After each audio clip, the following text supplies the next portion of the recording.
cette vidéo, on va voir comment identifier un angle.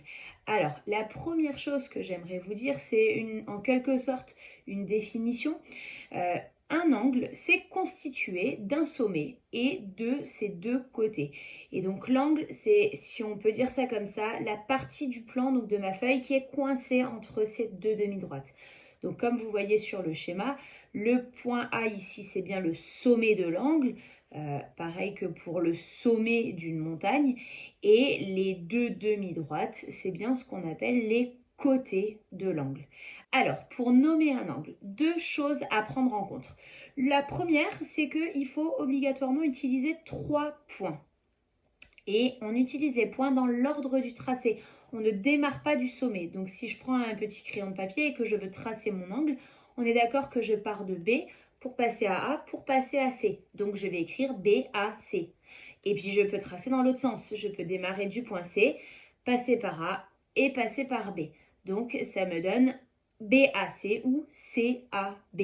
Je trace sans lever le crayon, bien sûr. Sinon, évidemment, je peux repartir du point A, mais ce n'est pas ce qu'on veut faire. Et la deuxième chose à respecter, c'est qu'il ne faut pas oublier de mettre un chapeau au-dessus du nom des angles. Ben oui, on dessine un petit angle au-dessus pour montrer que c'est un angle. Sinon, quand on écrit juste BAC sans rien, c'est le nom d'un triangle et pas d'un angle. Donc pour différencier les deux, pour un angle, on va mettre un petit chapeau au-dessus, à ne surtout pas oublier.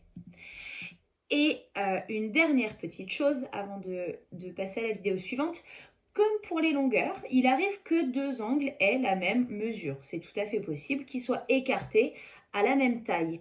Et donc dans ce cas, on va également mettre du codage dessus pour montrer que les deux angles ont une mesure identique. Donc là, vous voyez, j'ai l'angle BAC et l'angle DEF qui ont la même taille. Je peux l'écrire avec mon égalité, BAC égale DEF, avec les chapeaux. Et je vais mettre un petit codage comme sur mes segments. Donc souvent les angles on les note avec un petit arc de cercle à l'intérieur pour montrer qu'on regarde l'angle ici. Et sur ce petit arc de cercle, je viens mettre un petit trait rouge par exemple. J'aurais pu en mettre deux, j'aurais pu mettre un petit rond, un petit triangle, peu importe. Voilà pour le codage des angles.